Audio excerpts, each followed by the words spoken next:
Good morning बच्चों। तो आज हम डिस्कस करने वाले हैं किसके बारे में, एक बहुत बेहतरीन topic, mechanism of vision. Last lecture में हमने पढ़ लिया था कि जो आई बनी होती है वो 3 लेयर की बनी रहती है। आई के स्ट्रक्चर के बारे में पढ़ लिया था। तो पहली जो लेयर होती है, सपोज ये 3 लेयर थी आई की, तो सबसे जो बाहर वाली लेयर थी उसको हमने स्क्लेरा बोला था। वो स्क्लेरा आगे आके थोड़ी सी कर्व हो जाती है, स्क्लेरा सबसे बाहर वाली लेयर आके कर्व हो जाती है, इसको हमने कॉर्निया बोला था। ठीक है, तो हमने कॉर्निया बना दी थी। कॉर्निया और स्क्लेरा बाहर वाली लेयर थी। ठीक है, तो उसको अब हमने बोला था फाइबर की बनी होती है, तो फाइब्रस लेयर। तो फाइब्रस लेयर के हमने पढ़ लिया एक कॉर्निया आगे वाला स्ट्रक्चर, और दूसरा क्या पढ़ लिया था, स्क्लेरा। तो कॉर्निया और स्क्लेरा बाहर वाले में, दूसरे वाले को वस्कुलर स्ट्रक्चर बोला था। दूसरी वाली लेयर वस्कुलर थी जिसको हमने कोरॉइड बोला था। अब ये कोरॉइड पीछे की साइड से थिन होती है, पतली होती है, और आगे आगे आते आते ये थोड़ी सी मोटी सी हो जाती है। तो इसको हमने सीलियरी बॉडी बोला था। क्या बोला था, सीलियरी बॉडी। अब इस सीलियरी बॉडी पे कुछ डिस्क लगी रहती है, कुछ इस तरीके की 2 डिस्क लगी रहती है दोनों साइड से। तो सीलियरी बॉडी एक्चुअली ये ऐसे नहीं है, ये ऐसे होता है आपको। ठीक है, जैसे ये पूरा का पूरा आई बॉल है आपका, तो ये वाला पार्ट है ये डिस्क। ये डिस्क क्या है, ये वाला पार्ट है। ये जो कलरफुल वाला पार्ट आपके आई में दिखता है, ब्लैक वाला, ब्लू वाला, रेड वाला, जो भी है, और इसके बीच में हल्का सा ओपनिंग प्रेजेंट रहती है, वो ओपनिंग कहलाती है प्यूपिल। जो आप यहाँ पे देख रहे होंगे ये प्यूपिल वाला एरिया है। ये दोनों क्या है, ये कलरफुल वाला पार्ट है। आई जब बनाएंगे तो आई तो ऐसे बनेगा नहीं, ये तो ऐसे वाला व्यू है। जब आगे को फ्रंट में आप आई देखोगे, ये आई बॉल है, ये पूरा व्हाइट कलर का एरिया है। तो व्हाइट कलर के एरिया में बीच में जो ऐसे काला काला वाला बड़ा सा पार्ट दिखता है, उसमें छोटा सा एक होल होता है, दैट इज कॉल्ड, ये ब्लैक वाला जो पार्ट दिख रहा है आपको, ये कहलाता है हमारा आइरिस। तो आइरिस यहाँ पे ये वाला पार्ट था। ठीक है, तो आइरिस क्या करता है, उसके बीच में जो होल है उसको मेंटेन करता है। मतलब अगर ये कॉन्ट्रैक्ट हो गई आइरिस तो कैसे हो जाएगा, आइरिस प्यूपिल छोटा हो जाएगा। बीच वाला एरिया क्या था हमारा, प्यूपिल था जो दिख रहा था होल। ठीक है, तो ये सब हमने पिछले लेक्चर में पढ़ लिया था, तो इसमें ज्यादा कुछ पढ़ने के लिए है नहीं। लास्ट वाली जो लेयर पढ़ी थी हमने रेटिना की, सपोज ये रेटिना है। ठीक है, रेटिना वाली लेयर हमने सबसे लास्ट पढ़ी थी। रेटिना की हमने 3 लेयर पढ़ी थी, कुछ इस तरीके से 3 लेयर होती है। पहली वाली गैंग्लियोनिक लेयर थी, दूसरी वाली बाइपोलर लेयर थी, तीसरी वाली आपकी फोटो रिसेप्टर लेयर थी। तीनों लेयर समझ में आ गई थी। तो सबसे बाहर वाली लेयर कौन सी है, फोटो रिसेप्टर। सबसे अंदर वाली कौन सी है, गैंग्लियोनिक लेयर। गैंग्लियोनिक लेयर में हमने पढ़ा था कुछ मल्टीपोलर न्यूरॉन्स प्रेजेंट रहते हैं। ठीक है, मल्टीपोलर न्यूरॉन्स। ठीक है, मल्टीपोलर न्यूरॉन। दूसरी वाली लेयर के अंदर बाइपोलर न्यूरॉन थे, कुछ इस तरीके से बने हुए थे। ठीक है, और तीसरी वाली लेयर में हमारे कोन्स और रॉड्स और कोन्स प्रेजेंट थे, कुछ इस तरीके से। अब तो सबसे पहले अगर लाइट आएगी तो सबसे पहले कौन सी लेयर पे टकराएगी, गैंग्लियोनिक लेयर पे, लेकिन कोई भी इफेक्ट नहीं करेंगे, गैंग्लियोनिक न्यूरॉन को कोई फर्क नहीं पड़ेगा। ठीक है, फिर उसके बाद गैंग्लियोनिक लेयर से होते हुए बाइपोलर न्यूरॉन पे जाएंगे। बाइपोलर लेयर पे भी बाइपोलर न्यूरॉन को अभी कोई भी फर्क नहीं पड़ेगा। तो ये है क्यों फिर, जब इनको फर्क ही नहीं पड़ रहा, तो अभी बाद में बात करेंगे। फिर लास्ट में बाइपोलर लेयर पे जाके भी तीसरी लेयर पे जाते हैं, जो सबसे बाहर वाली लेयर है रेटिना की, that is called photo receptor, इसीलिए कहा जाता है। अब ये लाइट को क्या करेंगे, अब हमने बोला था जो पिगमेंट होते हैं, ये रॉड्स पढ़ा था हमने और ये कोन्स पढ़े थे। तो रॉड्स और कोन्स दोनों के अंदर हमने बोला था कुछ पिगमेंट होते हैं, और वो पिगमेंट 2 चीजों से मिलके बने होते हैं। मतलब ये एक तो था रेटिनल और एक था ऑप्सिन। ये दोनों जब मिलते हैं तो ये पिगमेंट बनाते हैं। तो जैसे ही अब तीसरी वाली लेयर पे हमारी लाइट पड़ती है तो ये दोनों में ब्लिंचिंग हो जाती है, मतलब ये टूट जाते हैं कुछ इस तरीके से, अलग अलग हो जाते हैं, और इनमें से जो पिगमेंट है वो निकल जाता है बाहर, अलग हो गए। क्लियर है। अब ये पिगमेंट क्या करता है, आगे वाली लेयर जो कि बाइपोलर न्यूरॉन थी, बाइपोलर न्यूरॉन को एक्साइट कर देती है। मैंने क्या बोला, लाइट आई, गैंग्लियोनिक लेयर पे पड़ी, गैंग्लियोनिक लेयर से फिर बाइपोलर पे गई, बाइपोलर से फोटो रिसेप्टर वाले पे गई। वहां पे रॉड्स और कोन्स प्रेजेंट थे जिनके अंदर 2 चीजें थी, रोडोप्सिन और ऑप्सिन, सॉरी रेटिनल और ऑप्सिन। तो रेटिनल और ऑप्सिन ने क्या किया, जो सारे सब में होगी, रॉड्स में भी कोन में भी, चाहे वो रोडोप्सिन बना रही है चाहे इरिथ्रोप्सिन बना रही है, उनके अंदर क्या होंगे, पिगमेंट होंगे। तो पिगमेंट जैसे ही निकलते हैं बाहर, तो वो जो बाइपोलर न्यूरॉन है, मतलब उनकी जो पहले वाली लेयर है, बाइपोलर न्यूरॉन को क्या कर देगी, इफेक्टिव मतलब एक्टिवेट कर देगी। ठीक है, इफेक्ट डाल देगी इसमें अपना। तो बाइपोलर न्यूरॉन जैसे ही एक्साइट होंगे, वो गैंग्लियोनिक लेयर पे कौन से न्यूरॉन थे, मल्टीपोलर न्यूरॉन को इफेक्टिव कर देंगे, मतलब एक्टिवेट कर देंगे। तो हमने अभी तक क्या पढ़ा उसको बस सिंपल सा मैं लिख देता हूं, यहाँ पे आपको समझ में आ जाएगा। लाइट आई, लाइट रिसीव हुई, तीनों लेयर पे गई। सबसे पहले किस पे गई, गैंग्लियोनिक लेयर पे, फिर किस पे गई, बाइपोलर लेयर पे, फिर किस पे गई, फोटो रिसेप्टर लेयर पे। यहाँ पे प्रेजेंट थे रॉड्स और कोन्स, प्रेजेंट थे यहाँ पे रॉड्स और कोन्स। ये रॉड्स और कोन्स के अंदर क्या भरा रहता है, पिगमेंट, जो दो चीजों से मिलके बना था। एक तो था उसमें ऑप्सिन और एक था क्या, रेटिनल। तो इनमें से भी जैसे लाइट इस पिगमेंट पे पड़ी तो उनमें से जो रेटिनल वाला पार्ट होता है वो लाइट अब्जॉर्बिंग होता है। क्या होता है, रेटिनल वाला पार्ट लाइट अब्जॉर्बिंग। इसने जैसे ही लाइट अब्जॉर्ब करी तो अभी तो पहले तो ये ऐसे कुछ जुड़े हुए थे, कुछ ऐसे ये जुड़े हुए रहते हैं कुछ इस तरीके से। ये था आपका रेटिनल और ये था ऑप्सिन। तो अब जैसे ही लाइट रेटिनल पे पड़ी इसने अब्जॉर्ब किया और ये दोनों में ब्लिंचिंग हो जाती है, मतलब ये टूट जाते हैं और यहाँ से अपना रिलीज कर देते हैं पिगमेंट को। इसी के अंदर पिगमेंट भरा हुआ है। तो जैसे ही पिगमेंट रिलीज हुआ तो किस पे इफेक्ट डालेगा वो, पिगमेंट रॉड्स, ये वाली लेयर है इसके अंदर पिगमेंट है, तो जो फोटो रिसेप्टर लेयर है उसने दोबारा से किस पे अटैक कर दिया, मतलब जैसे इसके अंदर से पिगमेंट निकले तो पिगमेंट ने क्या किया, इस पिगमेंट ने एक्टिवेट कर दिया, एक्टिवेट या एक्साइट कह सकते हैं, एक्टिवेट कर दिया किसको, बाइपोलर लेयर को। बाइपोलर लेयर के जब neuron activate, bipolar neuron activate हुए तो उन बाइपोलर न्यूरॉन ने किसको एक्टिवेट कर दिया, गैंग्लियोनिक लेयर के अंदर मल्टीपोलर न्यूरॉन थे, तो मल्टीपोलर न्यूरॉन यहाँ पे क्या हो गए, एक्साइट हो गए, मतलब आप ये कह सकते हैं कि एक्टिवेट हो गए। अब एक्टिवेट हो गए, अब आपको यहाँ तक की कहानी समझ में आ गई होगी, मल्टीपोलर न्यूरॉन एक्टिवेट हो गए, क्लियर है। अब इसको यहाँ पे देख लेते हैं, ये हम केवल रेटिना बना रहे हैं, ठीक है। तो रेटिना पे ये 3 लेयर हो गई अभी जो हमने पढ़ी, सबसे बाहर वाली फोटो रिसेप्टर वाली, यहाँ से जो लाइट ने अब्जॉर्ब किया था टूटा, पिगमेंट ने किसको एक्टिवेट किया, बाइपोलर लेयर के न्यूरॉन को एक्टिवेट किया, बाइपोलर न्यूरॉन के जो भी पिगमेंट थे उन्होंने एक्टिवेट किया मल्टीपोलर न्यूरॉन, यहाँ पे मल्टीपोलर वाले थे ना, तो जैसे ही ये सारे इकट्ठा हो जाते हैं, जैसे ही मल्टीपोलर न्यूरॉन के सारे जो इकट्ठा हो जाते हैं, क्या एक्सॉन सारे इकट्ठा होके एक बंडल बना लेते हैं कुछ इस तरीके से, मतलब आप ये समझ लीजिए यहाँ पे इकट्ठा हो जाते हैं सारे के सारे जो भी यहाँ से निकल रहे हैं। मल्टीपोलर न्यूरॉन जब एक्साइट होते हैं तो वो सारे जो एक्सॉन है उनका बंडल बना लिया उनने एक, और ये बंडल ब्रेन की तरफ चला जाता है, ठीक है। तो जहां पे ये बंडल ऑफ एक्सॉन बन रहा है, बंडल ऑफ एक्सॉन को क्या बोलते हैं हम, नर्व बोलते हैं। क्या बोलते हैं, नर्व बोलते हैं। तो हम इसको नर्व बोलते हैं, बंडल को हम सीधे नर्व बोल सकते हैं। तो नर्व ये ब्रेन की तरफ चले जाती है और इस नर्व को जो कि आई की इंफॉर्मेशन लेके जा रही है ब्रेन को, इसको हम बोलते हैं ऑप्टिक नर्व। क्या बोलते हैं, ऑप्टिक नर्व, ठीक है। तो ऑप्टिक नर्व ब्रेन को लेके गई। अब इस स्पॉट को क्या बोलते हैं, जहां पे से ये क्या सारी की सारी नर्व एग्जिट कर रही हैं, तो इस एरिया को बोला जाता है ब्लाइंड स्पॉट। क्या बोला जाता है, ब्लाइंड स्पॉट। क्या खास बात है, अभी पता करेंगे लेकिन बाद में। अब ब्लाइंड स्पॉट से तो क्या निकल जाती है, सारी नर्व निकल गई, लेकिन एक और क्वेश्चन आता है कभी कभी कि जहां से नर्व निकल रही है उसी से हमारे आई को ब्लड सप्लाई भी मिलती है, मतलब नर्व भी वहीं से निकलती है, नर्व भी, ऑप्टिक नर्व भी वहीं से निकलती है और ब्लड सप्लाई भी आई में वहीं से आती है। तो ब्लाइंड स्पॉट ही हमारा दोनों चीज काम करता है, वहीं से हमारी जो नर्व है वो भी निकलती है और वहीं पे हमारा क्या होता है, ब्लड सप्लाई भी आई को मिलती है। अब इसकी खास बात क्या है, सपोज ये ब्लाइंड स्पॉट है, यहाँ पे बहुत बड़ा बन गया, इसको थोड़ा सा छोटा बना देते हैं। ये आई था, अब हम अंदर वाली जहां से, यहाँ से नर्व निकल रही थी, सपोज ब्लाइंड स्पॉट बोला इसको।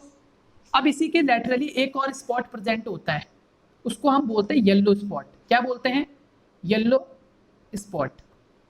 इसका थोड़ा सा अगर हम अच्छा सा नाम रख दें तो इसका नाम होता है मैक्यूला ल्यूटिया। क्या होता है, मैक्यूला ल्यूटिया। येलो स्पॉट या मैक्यूला ल्यूटिया एक ही बात है, इसको मैक्यूला ल्यूटिया बोला हमने। अब ये मैक्यूला ल्यूटिया का स्ट्रक्चर कुछ इस तरीके से होता है कि इसके बीच में एक कर्व प्रेजेंट होता है कुछ इस तरीके से, मतलब यहाँ पे एक कर्व डिप्रेशन प्रेजेंट रहेगा कुछ इस तरीके से होगी। अब इस कर्व की खास बात क्या है, इस कर्व के अंदर बहुत सारे कोन्स प्रेजेंट रहते हैं, केवल कोन्स क्या प्रेजेंट रहते हैं, इसीलिए कलरफुल बना रहा हूँ। मैक्यूला ल्यूटिया के अंदर कलरफुल कोन्स प्रेजेंट हैं। उससे पहले एक और चीज बता देता हूँ, जो हमारा ब्लाइंड स्पॉट है ना वहाँ पे कोई रॉड है और ना ही वहाँ पे कोई कोन प्रेजेंट होती है। तो अब अगर लाइट यहाँ पे पड़ेगी तो क्या यहाँ पे, अगर यहाँ पे लाइट पड़ेगी तो क्या आदमी को पिक्चर दिखाई देगी, कभी भी नहीं, विजन नहीं दिखाई देगा अगर लाइट पड़ेगी ब्लाइंड स्पॉट पे। तो इसीलिए ब्लाइंड स्पॉट बोलते हैं कि अगर यहाँ पे कोई लाइट पड़ी या इमेज बनी तो वो दिखाई नहीं देगी, इसीलिए नो विजन। किस पे, ब्लाइंड स्पॉट पे। लेकिन हम बात कर रहे हैं यहाँ पे येलो स्पॉट या मैक्यूला ल्यूटिया की, उसमें हमने बोला कोन्स होते हैं भरपूर मात्रा में। तो जैसे ही लाइट अगर मैक्यूला ल्यूटिया पे पड़ेगी अब, तो आपको सबसे क्लियर विजन, या कह सकते हैं high quality vision, high quality vision कह सकते हो आप, या फिर कह सकते हो accuracy of vision. Accuracy of vision जो रहेगी आपकी वो बहुत हाई रहेगी। एक्यूरेसी ऑफ विजन, बहुत हाई क्वालिटी का विजन मिलेगा आपको। मतलब सबसे क्लियर कब दिखाई देगा, जब मैक्यूला ल्यूटिया पे लाइट पड़ेगी। क्लियर हो गया, क्योंकि वहां पे बहुत सारे कोन्स प्रेजेंट हैं। क्लियर है। तो अब आपको दो तीन अंतर यहाँ पे हम इसको लिख लेते हैं। ब्लाइंड स्पॉट क्या होता है, ब्लाइंड स्पॉट, और यहाँ पे लिख देता हूं मैं येलो स्पॉट। तो ब्लाइंड स्पॉट को तो हम यहाँ पे कोई भी रॉड्स प्रेजेंट नहीं होती, ना ही कोई कोन प्रेजेंट नहीं होती। तीसरी चीज तो यहाँ पे विजन होगा नो विजन। क्या काम करता है, एक तो ऑप्टिक नर्व निकलती है यहाँ से, ऑप्टिक नर्व एग्जिट, और आई की जो वेसल्स हैं, ब्लड वेसल्स कह सकते हैं उनको, ब्लड वेसल्स एंटर। केवल ये 5 पॉइंट आपको याद रखने हैं और कुछ भी याद नहीं रखना इसमें। बात करते हैं येलो स्पॉट की। सबसे पहले हमने इसका नाम रख दिया था मैक्यूला ल्यूटिया। क्या रख दिया था, मैक्यूला ल्यूटिया। अब इस पे क्या होते हैं, रॉड्स इस पे भी प्रेजेंट नहीं होते, लेकिन कोन्स प्रेजेंट होते हैं भरपूर मात्रा में। तो विजन कैसा होगा, एक्यूरेट विजन या क्लियर विजन हम कह सकते हैं। क्लियर विजन होगा, बहुत अच्छी से विजन होगा। अब ये क्या काम करता है, इसमें एक हमने बोला था इसमें एक डिप्रेशन होता है। येलो स्पॉट के अंदर एक डिप्रेशन होता है। मैंने ये बोला था ना आपको, यहाँ पे ये पूरा का पूरा मैक्यूला ल्यूटिया है। ठीक है, मैक्यूला ल्यूटिया या येलो स्पॉट। येलो स्पॉट के बीचों बीच एक डिप्रेशन प्रेजेंट होता है जिसको बोलते हैं फोविया। फोविया सेंट्रालिस भी आपको कहीं पे दिखेगा ये। ठीक है, तो फोविया के अंदर ही रहते हैं रॉड्स और कोन्स। क्लियर है। तो फोविया सेंट्रालिस की जो हम येलो स्पॉट की बात कर रहे थे, क्लियर विजन कहाँ पे देखने को मिलेगा, अगर हम पर्टिकुलर बात करें तो फोविया सेंट्रालिस के अंदर। कहाँ पे, फोविया सेंट्रालिस इज द सेंटर जिस जो कि डिप्रेशन में प्रेजेंट रहता है। क्लियर हो गया इतना। तो ये बात थी हमारे किसकी, आई की। तो जैसे ही हमारे फोविया सेंट्रालिस पे particular part of macula lutea, उस पर कोई भी लाइट पड़ेगी तो वो अच्छे से बहुत क्लियरिफाई कर देगा इमेज को, और क्लियरिफाई करके ऑप्टिक नर्व को दे देगा और वो ब्रेन में फिर चले जाएगी। क्लियर हो गया इतनी बात। ठीक है, तो ये तो हो गया हमारा। फिर ब्रेन में क्या होता है, ब्रेन में जो हमारी इमेज जाती है वो कुछ इस तरीके से जाती है। अगर आप ऐसे देख रहे हो, कोई इंसान ऐसे खड़ा है, तो आपकी जो इमेज है वो कैसी जाती है, उल्टी जाती है। आई रेटिना उसको उल्टा कंसीव करता है। ठीक है, लेकिन जब वो ब्रेन में जाता है तो ब्रेन उसको सही करने का काम करता है। क्लियर है। तो ब्रेन उसको फिर से सही करने का काम करेगा। क्लियर है। तो ये काम होता है ब्रेन का। तो ऑप्टिक नर्व के थ्रू सारी इंफॉर्मेशन कहाँ गई, जो इमेज बनी थी ब्रेन के पास बनी थी। लेकिन अब उससे पहले हम एक चीज की बात कर लेते हैं जो हमने शायद हमारा थोड़ा सा हमको समझना था। प्यूपिल के बारे में हम नहीं पढ़ पाए थे इतना ज्यादा, तो प्यूपिल के बारे में पढ़ लेते हैं। तो प्यूपिल तो मैंने आपको बता दिया है कि ये आई थी, स्क्लेरा आई थी बाहर। फिर से काय का डायग्राम बनाना पड़ेगा बुरा सा। तो ये हमारी क्या थी, ये हमारी कॉर्निया थी कुछ इस तरीके से। ये पहला पार्ट स्क्लेरा था। दूसरे वाले पार्ट में हमने बोला था कोरॉइड होती है, वस्कुलर होती है, मतलब ब्लड सप्लाई बहुत ज्यादा होती है वस्कुलर वाले में, और पीछे से पतली होती है, आगे आके थोड़ी सी मोटी हो जाती है, जिनको हमने सिलियरी बॉडी बोला था दूसरे पार्ट में।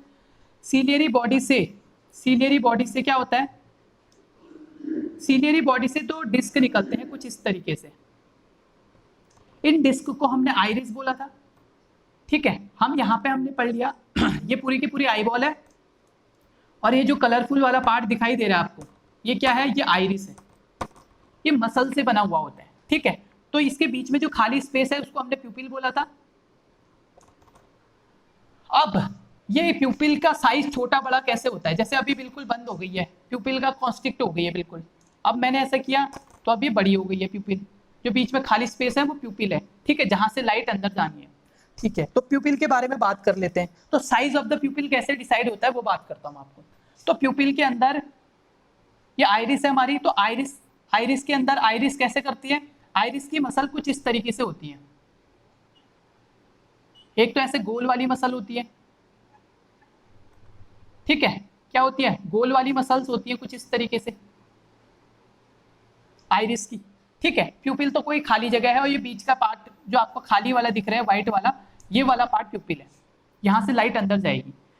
एक तो ये वाली लेयर होती है इसमें, और एक होती है, मतलब एक ये वाले मसल्स होते हैं और एक कुछ इस तरीके से मसल होते हैं इनके ऊपर ही। अगर मैं यहाँ पे दोनों चीजें बनाऊं तो ये सपोज समझ लो ये वाली मसल तो बना दी मैंने जो ऊपर बनाई है, ठीक है। अब इनके ऊपर एक और तरीके की मसल्स प्रेजेंट होती हैं, वो कुछ इस तरीके से होती हैं इसी के ऊपर, ठीक है। तो मैं ये दोनों मसल बना रहा हूँ यहाँ पे और इनका नाम भी बता रहा हूँ आपको, बहुत इंपॉर्टेंट है, बहुत इंटरेस्टिंग है। तो आपको अब ये वाली मसल भी मैंने अलग अलग बना दी, लेकिन ये दोनों होती हैं आई में, ऐसा मत समझना कि अलग अलग होती हैं, ठीक है। मतलब अलग अलग हैं लेकिन आई के ऊपर ही है, जैसे ये बनी हुई है ऐसे ही है। तो इस वाली जो मसल्स होती हैं, एक तो सर्कुलर मसल, सर्कुलर है तो इसको क्या बोलेंगे, सर्कुलर मसल बोलेंगे, और ये वाली मसल्स को बोलते हैं रेडियल मसल। क्या बोलते हैं, रेडियल मसल। अब ये दोनों रेडियल मसल और सर्कुलर मसल कैसे काम करती हैं देखिए। अगर सपोज हमको आई का साइज बड़ा करना है, ये अभी कैसे हैं, ये स्ट्रेच हैं, मतलब स्ट्रेच किया है इनको आगे की तरफ। अगर स्ट्रेच किया है तो ये क्या हो रखा होगा, छोटे हो रखे हैं, सिंपल सी बात है। अगर मुझे ये प्यूपिल का साइज को बड़ा करना है तो क्या करना पड़ेगा, इन मसल्स को, जो ये रेडियल मसल हैं या रेडियल मसल्स को, इनको छोटा कर दूंगा मैं तो क्या होगा, अगर मैंने इनको छोटा कर दिया तो क्या होगा, साइज बढ़ जाएगा, प्यूपिल का साइज बढ़ जाएगा ना, बड़ा हो जाएगा। मतलब ये मैंने यहाँ पे कॉन्स्ट्रिक्ट किया तो क्या हो गए, बड़े हो गए। अब अगर मैंने इनको रिलैक्स कर दिया तो क्या होगा, इन्हीं को मैंने अगर रिलैक्स कर दिया पूरी तरीके से, मतलब जितना खुले थे उतना ही खोल दिया, ठीक है, क्लियर हो गया। तो मैंने अगर रिलैक्स कर दिया तो आई का साइज छोटा हो गया। तो रिलैक्स वाले को अगर आप याद भी ना भी रखें तो इतना समझिए कि अगर हमें प्यूपिल का साइज बड़ा करना है तो हमें जो रेडियल मसल हैं उनको छोटा करना पड़ेगा, छोटा मतलब कॉन्स्ट्रिक्ट करना पड़ेगा, ठीक है। अब बात करते हैं सर्कुलर मसल की। तो सर्कुलर मसल भी सेम है, ये कुछ रिलैक्स पोजीशन में कुछ इस तरीके से होती हैं। आइरिस की जो सर्कुलर मसल है रिलैक्स में ऐसे होती है। अगर मैं कहूँ इसमें कॉन्स्ट्रिक्शन करवाना है तो आगे की तरफ ये ऐसे कॉन्स्ट्रिक्ट हो जाती है, कुछ ऐसे कॉन्स्ट्रिक्ट हो जाएगी। तो ये अच्छे से नहीं बन रहा है पूरा का पूरा, आप ऐसे यहाँ पे कलरफुल समझ लीजिए। और ये कॉन्स्ट्रिक्ट होके इतनी कॉन्स्ट्रिक्ट हो गई, इतनी कॉन्स्ट्रिक्ट हो गई कि प्यूपिल का साइज छोटा सा बच गया। मतलब अगर सर्कुलर मसल कॉन्स्ट्रिक्ट होंगी तो हम यहाँ पे सीधे सीधे लिख सकते हैं कि अगर सर्कुलर मसल क्या होंगी, कॉन्स्ट्रिक्ट होंगी, तो क्या होगा, प्यूपिल का साइज, प्यूपिल साइज स्मॉल होगा। अगर रेडियल मसल कॉन्स्ट्रिक्ट होंगी तो प्यूपिल का साइज कैसा होगा, इंक्रीज होगा। इतनी बात समझ में आ गई आपको, प्यूपिल साइज इंक्रीज होगा। अगर इसमें कुछ भी समझ में नहीं आया तो पूछ सकते हो दोबारा, मैं दोबारा समझा सकता हूं आपको, क्लियर है। अब बात करते हैं, ये प्यूपिल की बात हो गई, प्यूपिल ऐसे काम करता है। अब हमने कहा था कि अगर ये हमारी आई थी, आई के अंदर ये कॉर्निया था, कॉर्निया के बाद हमने ये प्यूपिल भी बना दिया था, यहाँ से सिलियरी मसल्स, सिलियरी बॉडी, यहाँ पे प्यूपिल बन गया। अब हमने बोला था जो लास्ट इसी से सिलियरी बॉडी से, यहाँ पे तो कॉर्निया, यहाँ पे प्यूपिल था कुछ इस तरीके से, और यहाँ पे सिलियरी बॉडी थी। अब इस सिलियरी बॉडी से यहाँ पे तो हमारा प्यूपिल वाला पार्ट हो गया, इनसे कुछ ऐसे थ्रेड लाइक स्ट्रक्चर लटके हुए रहते हैं जिनको सस्पेंसरी लिगामेंट बोला था हमने। अब यहाँ पे एक स्ट्रक्चर ऐसे लटका रहता है, इनको ये जो सिलियरी लिगामेंट है एक स्ट्रक्चर को पकड़े रहती है जिसको हमने लेंस बोला था।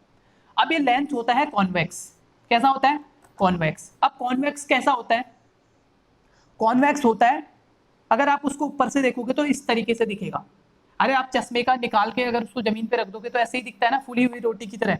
मतलब ऐसे समझ लो आप, कुछ इस तरीके से दिखता है जो लेंस होता है, बीच में से उभरा हुआ और ऐसे, ठीक है, बाहर की तरफ। तो फूली हुई रोटी जैसे होती है, आप वैसे समझ सकते हो। अगर हम इसको साइड व्यू देखें, इसका जो आप बनाते हो, ये हमने कैसा बनाया है, साइड व्यू तो बनाया है, ऐसे जो बनता है कॉन्वेक्स, ठीक है। ये हमारा साइड व्यू हो गया कॉन्वेक्स का। तो अब हमने बोला कि लेंस को दो चीजें पकड़ के रखती हैं, वो है सस्पेंसरी लिगामेंट। अब ये लेंस भी दोनों मसल से बना हुआ रहता है, जो लेंस बना है उसमें भी दोनों मसल है, सर्कुलर मसल है कुछ इस तरीके से, ठीक है। तो अब ये सर्कुलर मसल, अब सपोज मेरे को लाइट को ज़्यादा भेजना है, प्यूपिल ज़्यादा खुला है, अब लेंस बहुत दूर देखना है मुझे, अगर मुझे दूर देखना है, फार देखना है, ठीक है। अगर मुझे दूर देखना है तो मैं क्या करूंगा, बताओ। अगर मुझे दूर देखना है तो मुझे लेंस का साइज बड़ा करना पड़ेगा ना। तो लेंस का अगर मुझे साइज बड़ा करना है तो जो ये सस्पेंसरी लिगामेंट बने हुए थे तो इनको क्या करना पड़ेगा, मुझे रिलैक्स करना पड़ेगा। ये तो स्ट्रेच्ड है ना, अभी अभी खींचे हुए हैं, क्योंकि लेंस अभी छोटा है तो सस्पेंसरी लिगामेंट बड़े होंगे कुछ इस तरीके से। क्लियर है। अब मुझे लेंस को बड़ा करना है क्योंकि दूर देखना है, तो लेंस बड़ा होगा तो ये सस्पेंसरी लिगामेंट रिलैक्स हो जाएंगे। क्लियर है। अब मुझे अगर नजदीक देखना है, अगर मुझे नजदीक देखना है तो नजदीक में क्या होगा, अभी लेंस बड़ा हुआ था और इसके लिगामेंट स्ट्रेच्ड मतलब रिलैक्स थे। लेंस स्ट्रेच्ड था लेकिन उसके लिगामेंट कैसे थे, रिलैक्स थे। ठीक है, लेंस तो बड़ा हो रखा था। अब मुझे नजदीक देखना है तो मुझे इसको कॉन्स्ट्रिक्ट करना पड़ेगा क्योंकि ज्यादा लाइट की जरूरत नहीं है। अगर मैं नजदीक करूंगा तो ये हमारी जो जिन्होंने उसको बांध के रखा था वो खिंच जाएंगी कुछ इस तरीके से, लंबी हो जाएंगी। ठीक है, तो इन्हीं बातों को लिख लेते हैं दो सिंपल लैंग्वेज में। अगर मुझे फार देखना है दूर, इफ ऑब्जेक्ट, अगर ऑब्जेक्ट क्या है, नियर है, नियर की बात कर लेते हैं। तो अगर नजदीक है तो आपको क्या करना पड़ेगा, जो आपके मसल्स हैं, लेंस की जो मसल्स हैं, सीलियरी मसल बोल दूं उनको, बुरा तो नहीं मानोगे, तो सीलियरी मसल्स को तो कॉन्ट्रैक्ट होना पड़ेगा। अगर मुझे नजदीक देखना है तो लेंस को छोटा होना पड़ेगा ना, तो ये कॉन्ट्रैक्ट होगा तभी तो। और जो सस्पेंसरी लिगामेंट है उनको, सस्पेंसरी लिगामेंट को स्ट्रेच होना पड़ेगा। ये दो बातें आपको याद रखनी है अच्छे से। अगर इफ ऑब्जेक्ट फार, अगर ऑब्जेक्ट दूर है तब क्या करना पड़ेगा आपको, सिंपल सी बात है, ऑब्जेक्ट दूर है तो सीलियरी मसल्स को, मतलब इस मसल्स को जो लेंस के मसल्स है उसको बड़ा करना पड़ेगा। सीलियरी मसल्स को क्या करना पड़ेगा, मुझे रिलैक्स करना पड़ेगा, मैं ये कह सकता हूं। ठीक है, या स्ट्रेच करना पड़ेगा। और जो सस्पेंसरी लिगामेंट है वो कैसी होगी, तब जब लेंस बड़ा होगा तो उस पर जो लटके हुए धागे हैं वो तो अपने छोटे हो जाएंगे ना।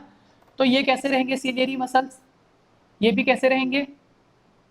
यहाँ पे मैं सीलियरी मसल को स्ट्रेच लिख रहा हूँ, या लेंस मसल्स को क्या लिखूंगा, स्ट्रेच या कॉन्ट्रैक्ट, कॉन्ट्रैक्ट लिखता हूँ। नहीं, सीलियरी मसल्स तो क्या होती है हमारी, अगर हमने नजदीक देखना है, नहीं फार देखना है।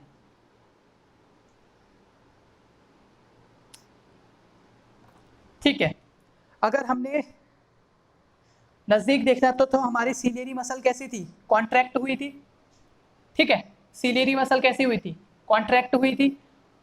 और सीलियरी मसल समझ रहे हैं आप, नजदीक देखना था हमने तो छोटा तो करना पड़ा ना इसे। ठीक है, तो कॉन्ट्रैक्ट हुई। अब यहाँ पे सीलियरी मसल कैसी होंगी, रिलैक्स होंगी। मतलब ये आपका जो लेंस है ये हो जाएगा आराम से बड़ा। ठीक है, रिलैक्स हो जाएगा जितना स्ट्रेच हो सकता है। और जो इस पे जो बाइंडेड सीलियरी लिगामेंट थे, सस्पेंसरी लिगामेंट थे, वो कैसे होंगे, वो भी रिलैक्स होंगे। तो आपको सिंपल से इतनी ही बात याद रखनी है दोनों चीजों में। ठीक है, तो आज के लिए बस इतना ही। तो हमने सिंपल सा इतना बोला, अगर लेंस आपके कोई भी चीज नजदीक है तो आपको नजदीक देखने के लिए अपने मसल्स को जो लेंस है उसको कॉन्ट्रैक्ट करना पड़ेगा, तो आपको दिख जाएगी। कम लाइट की जरूरत है।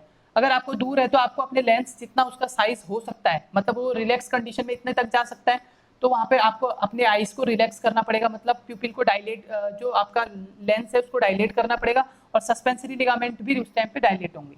तो ये था हमारा आज का टॉपिक, इसमें हमने आई के मैकेनिज्म के बारे में पढ़ा। अगला टॉपिक हमारा ईयर से स्टार्ट होगा, क्योंकि अब हम इसमें ज्यादा टाइम नहीं लगाएंगे, ईयर को हम फटाफट से अच्छे से पढ़ लेंगे। ठीक है, क्योंकि ईयर में हमने अच्छे से पढ़ना है थोड़ा सा। तो थैंक यू, आज की क्लास यहीं पे खत्म करते हैं।